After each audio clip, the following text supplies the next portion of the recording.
Hello বন্ধুরা, আমি শুভ্রা রান্নাঘরে ভরিভোজ চ্যানেলে আপনাদের স্বাগত জানাই। আজকে আমি একটা দারুণ টেস্টি সকাল সন্ধ্যার জলখাবারের রেসিপি শেয়ার করব।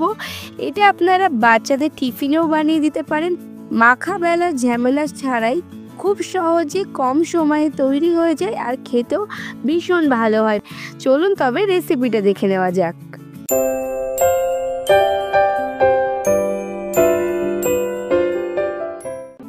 এই রেসিপিটা বানানোর জন্য প্রথমেই আমি একটা বড় পাত্রে 2 কাপ ময়দা নিয়ে নিলাম আর ময়দার মধ্যে অল্প অল্প পরিমাণে জল দিয়ে একটা ব্যাটার বানিয়ে নেব। এখানে আমি রেসিপিটা পুরোপুরি ময়দা দিয়ে বানাচ্ছি। আপনারা চাইলে আটা ময়দা মিশিয়ে দিতে পারেন, মানে 1 কাপ ময়দা 1 কাপ আটা দিতে পারেন। আবার চাইলে পুরোটাই আটা দিয়ে বাচ্চাদের জন্য বানিয়ে দিতে পারেন। এরপর অল্প অল্প পরিমাণে জল দিয়ে একটা স্মুথ ব্যাটার তৈরি করে নিচ্ছি। এখানে আমি 2 কাপ ময়দার জন্য 2 কাপ পরিমাণে জল দিয়েছি আর এটা কিন্তু মোটামুটি ফ্লোয়িং কনসিস্টেন্সি হবে। তো দেখুন ঠিক এরকমই পাতলা হবে ব্যাটারটা। আমি খুব ভালো করে ফেটিয়ে নিয়েছি যাতে কোনো লাম্পস না থাকে বা গুটি গুটি না থাকে। এরপর এর মধ্যে দিয়ে দিচ্ছি 1 চা চামচের 3 ভাগের 1 ভাগ লবণ। লবণটা দিয়ে আবারও একটু মিশিয়ে নিচ্ছি আর ঘনত্বটা আমি একটু দেখিয়ে দিচ্ছি। হাতার গায়ে ঠিক এরকম একটা লেয়ার পড়বে, এরকম একটা ঘনত্ব তৈরি করতে হবে। তো তৈরি হয়ে গেছে ব্যাটারটা। এরপর এটাকে আমি সরিয়ে রাখছি আর আরেকটা পাত্র নিয়ে নিয়েছি। এই বাটিটায় আমি 2টো ডিম ফাটিয়ে নিচ্ছি প্রথমে। আর এখানে কিন্তু আমি পোলট্রির মুরগির ডিম দিয়েই বানাচ্ছি। তো 2টো ডিম আমি ফাটিয়ে নিয়েছি আর তার মধ্যে দিয়ে দিচ্ছি বেশ কিছুটা ধনেপাতা, 2 টেবিল চামচ পরিমাণে ধনেপাতা, একটা বড় সাইজের পেঁয়াজ মিহি করে কুচি করে নিয়েছি আর দিয়ে দিচ্ছি 4-5টা কাঁচা লঙ্কা, 1 চা চামচের 4 ভাগের 1 ভাগ লবণ দিয়েছি। দিয়ে এটাকে ভালো করে মিশিয়ে নিচ্ছি। মিশ্রণটা আমার তৈরি হয়ে গেছে। এরপর এই মিশ্রণটাকেও আমি একটু সরিয়ে রাখবো আর সরিয়ে রেখে আমি এখানে কিছু স্যালাড নিয়ে নিয়েছি। একটা মাঝারি সাইজের শসা, ছোট সাইজের একটা গাজর, 4-5টা কাঁচা লঙ্কা, একটা বড় সাইজের পেঁয়াজ ঝিরিঝিরি করে কেটে নিয়েছি আর সমস্ত কিছু হাত দিয়ে ভালো করে একটু মিশিয়ে নিয়েছি। এছাড়াও আপনারা স্যালাডে যেগুলো খেতে পছন্দ করেন সেরকম ভেজিটেবল অ্যাড করতে পারেন, যেমন বাঁধাকপির পাতা, তারপরে বিটরুট বা লেটুস পাতা দিতে পারেন।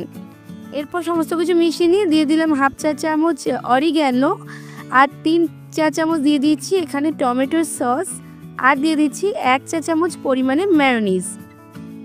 তবে মেয়োনিজ আর অরিগ্যানো আপনাদের কাছে না থাকলে নাও দিতে পারেন। 1/2 চা চামচ গোলমরিচের গুঁড়ো দিয়ে দেবেন।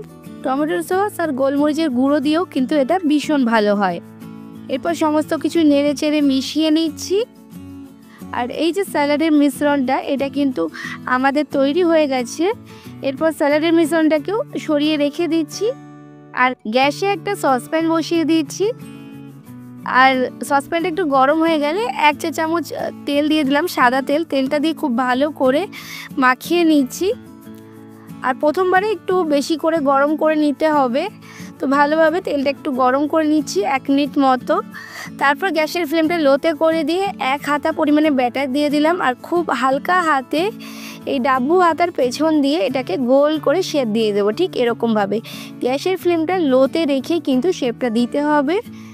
আর দেখুন এটা বেশ সুন্দর গোল হয়ে গেছে। তারপর মোটামুটি 30 সেকেন্ড মতো ওয়েট করলেই কিন্তু ওপর থেকে এটা শুকিয়ে আসবে। তারপর এটাকে উল্টে দিতে হবে আর উল্টো পাশে এরকমভাবে আমি বড় চামচে 2 চামচ পরিমাণে ডিমের মিশ্রণটা দিয়ে দিচ্ছি। এটা আপনারা প্রয়োজন মতো কম বেশি করে নিতে পারেন। ডিমের মিশ্রণটা দিয়েও এরকমভাবে ছড়িয়ে দিচ্ছি যাতে চারিদিক দিয়ে সমানভাবে লেগে যায়। এরপর আবারও উল্টে দিচ্ছি। এরপর উল্টে পাল্টে বেশ কড়া করে সেঁকে নেব। এই পর্যায়ে গ্যাসের ফ্লেমটা একটু বাড়িয়ে দেব। এতক্ষণ কিন্তু আমি গ্যাসের ফ্লেমটা লোতেই রেখেছিলাম। 2 থেকে 3 মিনিট হাই ফ্লেমে একটু উল্টে পাল্টে সেঁকে নিয়েছি। দুপাশ কড়া করে সেঁকা হয়ে গেছে। এরপর ওই স্যালাডের মিশ্রণটা দিয়ে দিলাম। আপনারা যতটা পরিমাণে স্যালাড খাবেন ততটাই দেবেন আর সামান্য একটু লবণ দিলাম। আমি কিন্তু স্যালাডের মধ্যে লবণ দিয়েছিলাম না। এরপর দুপাশটা এরকমভাবে ফোল্ড করে দিচ্ছি আর তৈরি হয়ে গেল আমাদের এই টিফিন রেসিপিটা। এটা বাচ্চারাও খেতে কিন্তু ভীষণ পছন্দ করবে, যেহেতু ময়দা গুলে তৈরি করেছি তাই এটা অনেকক্ষণ পর্যন্ত সফট থাকবে। তাই ঠান্ডা হয়ে গেলেও কিন্তু এটা খেতে বেশ ভালো লাগবে। তাই আপনারা বাচ্চাদের টিফিনে কিন্তু এটা বানিয়ে দিতে পারেন। আমি আরও একটা বানিয়ে নিচ্ছি। এখানে কিন্তু আমি আরও কম পরিমাণে তেল দিয়েছি, 1/2 চা চামচ তেল দিয়েছি। দিয়ে আবারও 1 হাতা ব্যাটার দিয়ে দিলাম। গ্যাসের ফ্লেমটা লোতে রেখে সুন্দর গোল করে শেপ দিয়ে নিচ্ছি। আর মোটামুটি 30 সেকেন্ড থেকে 1 মিনিট মতো ওয়েট করলে কিন্তু ওপরটা ড্রাই হয়ে আসবে, তখন এটাকে পাল্টে দিতে হবে। পাল্টে দিয়ে আবারও এই উল্টো পাশটায় ডিমের মিশ্রণ দিয়ে দিচ্ছি। প্রয়োজন মতো আমি 2 চামচ পরিমাণে দিয়েছি, একটু বড় চামচে 2 চামচ দিয়েছি। আর এরকমভাবে ডিমটাকে ছড়িয়ে দিচ্ছি। দিয়ে এরপর এটাকে ওয়েট করব, ওপর থেকে এটা একটু ড্রাই হয়ে যাবে আর উল্টো পাশটা বেশ ভালোভাবে শেখা হয়ে যাবে। তবে এরপর যে গ্যাসের ফ্লেমটা একটু বাড়িয়ে দিয়েছি, 1 মিনিট মতো উল্টে পাল্টে সেঁকে নেব। বেশ সুন্দর কড়া করে দুপাশটা সেঁকে নিতে হবে, তাহলেই কিন্তু খেতে বেশি ভালো লাগবে। তো কত সহজেই তৈরি হয়ে গেল এই টিফিন রেসিপিটা, দেখতেই পাচ্ছেন। আপনারা অবশ্যই এভাবে বানিয়ে নেবেন। এগরোল বানাতে মাখা বেলার যে ঝামেলা থাকে, এভাবে বানালে কিন্তু একদমই ঝামেলা হবে না।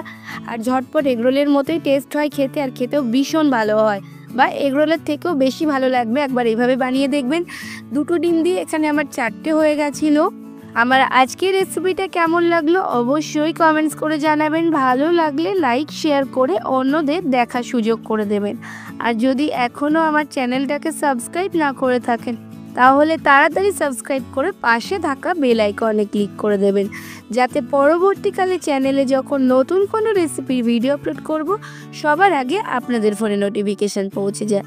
আজকে এই পর্যন্তই, আবার আসবো অন্য কোনো দিন অন্য কোনো রেসিপি নিয়ে। ততক্ষণ ভালো থাকবেন, সুস্থ থাকবেন।